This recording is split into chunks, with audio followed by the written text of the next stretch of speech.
feel like I've earned that. So, I'm a stay-at-home dad. So we're going to talk about vasectomies here for a minute. And my need for one. Or two, or the baker's dozen. I don't know how many it takes to be sure. But let's be sure. And a lot of my friends are done having kids as well. So if we can get like 2 more guys, we can get the Groupon. I imagine it will be a lot like a ladies' spa day. We'll all be sitting in comfy chairs in a row, holding hands, lots of strong eye contact, getting work done. But if I was the doctor performing the vasectomy, like right at that moment, I'd renegotiate my price. Right? No brainer. I mean, it's not a turn of phrase. He's literally got you by the balls. What are you gonna say? Okay. Hey.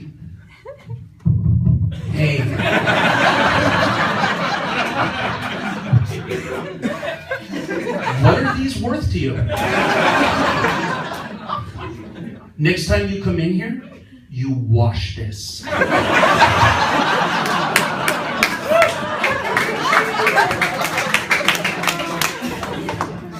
But my generation of men, Gen Xers, were not prepared for this whole stay-at-home parent thing.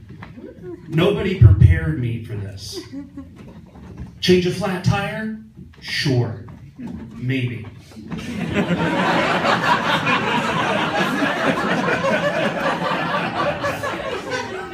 Start a campfire?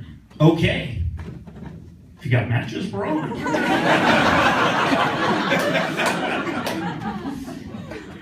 But survive years with little to no sleep, eating only the food your children leave behind.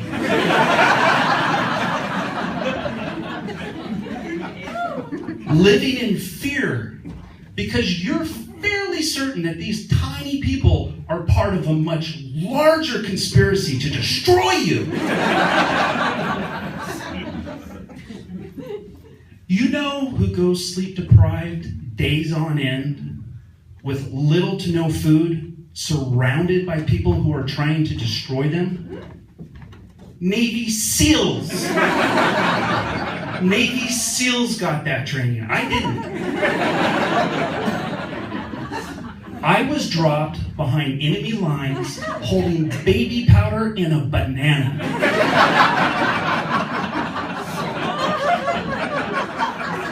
That's a suicide mission.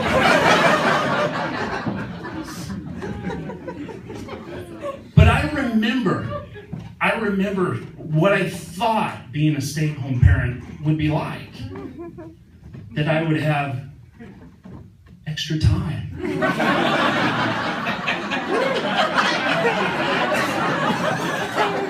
Sure, now it's funny, but that I would have energy because I wouldn't have to go to work. Idiot.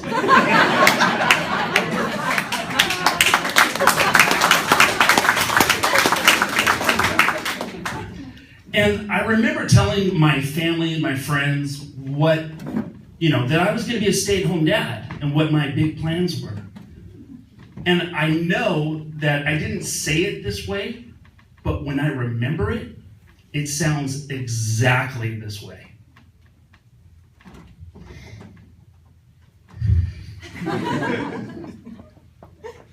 Guys!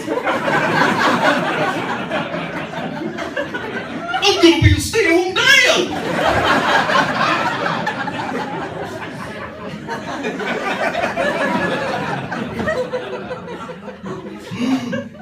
I'm gonna write a novel.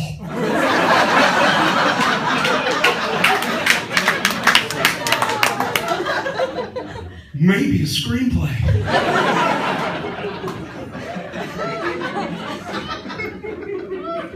And the children and I, we'll build an organic garden of love. Filled with fruit and vegetables and herbs and spices. Maybe tiny peppers. I don't know.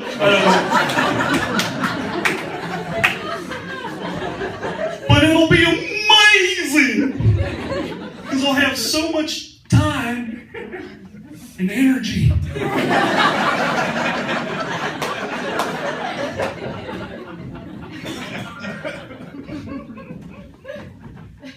Turns out, with all that time and energy, I can leave the toilet clogged for 17 days because I don't care.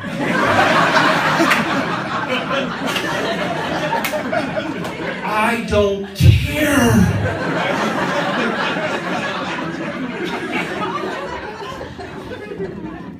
My solution to that problem? Put a roll of toilet paper by the back door.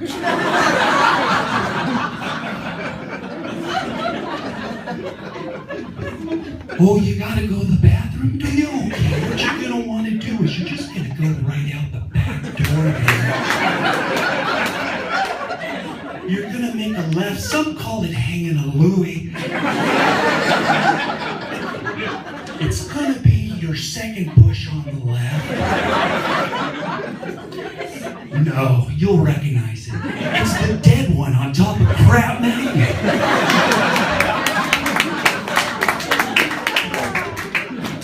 But the bushes around it are going crazy. Roses as big as my head. And you see what I did there? I took an internal plumbing problem and made it an external gardening solution.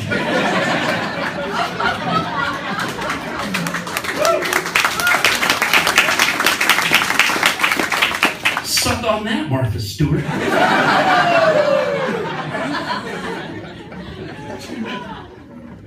But there's this misconception that being a stay-at-home parent is somehow going to produce happy, well-adjusted kids. Nope. Simply because you do not know what you're going to get. You do not know the pollution that is swimming around in the gene pool of yours. That is more like a cesspool. You don't know what's going to pop up. You don't know that your wife's great-great-great-grandma used to like to light dog turds on fire.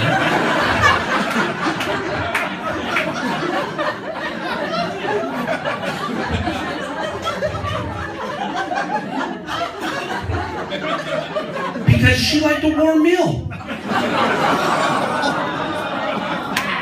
But you don't know. It's not your fault. Don't get upset. I mean, if you don't get it when it's fresh and hot, you gotta warm it up, I guess. You don't know that your 8th great-grandfather used to dress like Mary, Queen of Scots, on Tuesday. And then she would sashay down to the harbor, wait for an approaching ship, and then lay down in front of the gangplank so all the sailors could walk on his face as they disembarked. You don't know that damage. But here comes little Johnny, wearing a tiara. On a Tuesday. Skipping out the back door with a book of matches.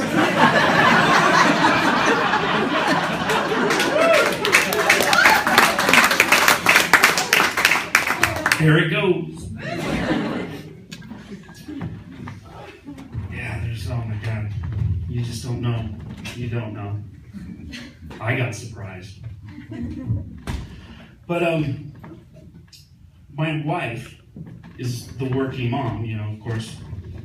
And every day she comes home. Did I say my mom? My wife. Okay, I want to make sure.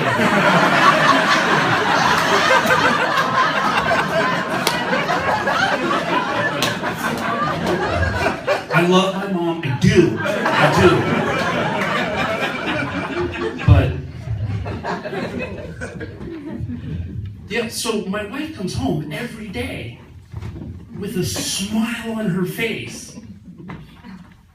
victorious in the winds of the day. But by the end of my day, I'm a broken man.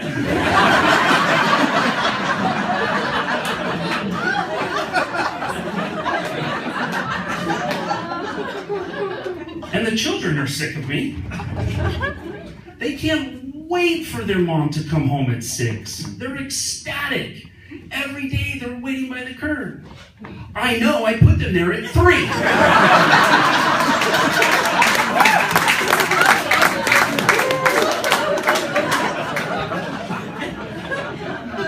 With the sign around their neck that says, "Free children."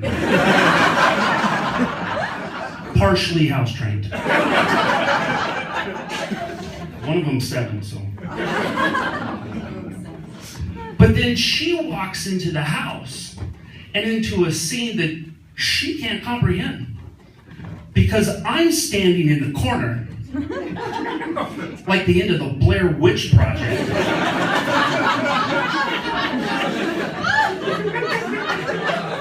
Just rocking.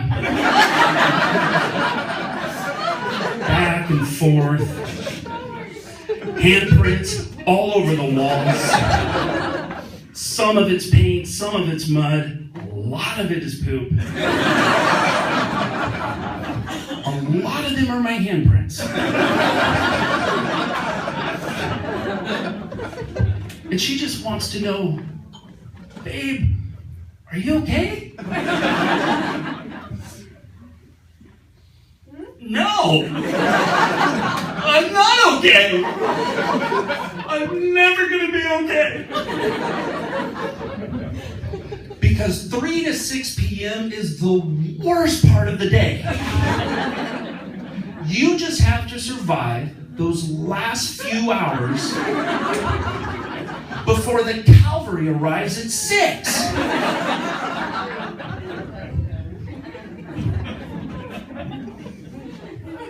And I cannot tell you how many times my life, my family have been saved by beer.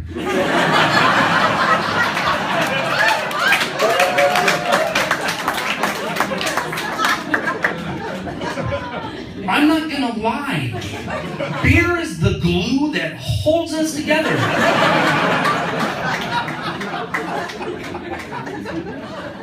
The godfather to my children is Samuel Adams. Now that's mostly because Jack Daniels is always looking for a fight.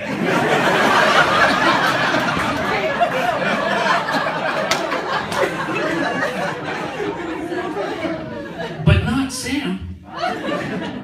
He's a colonial gentleman.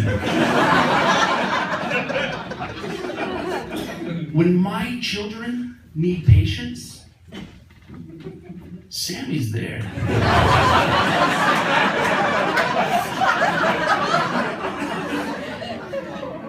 When my children want to talk about meter for the millionth time today,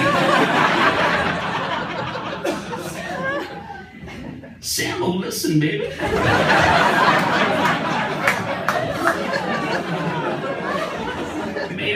Mater, all right.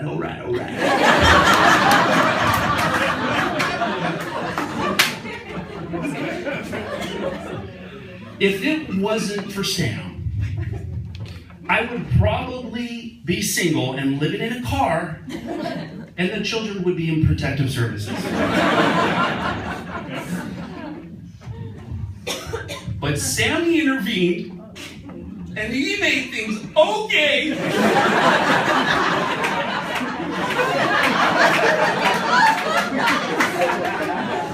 With his sweet golden juice.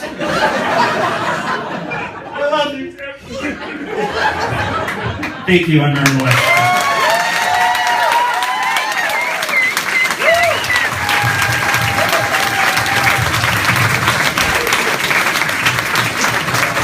Aaron West.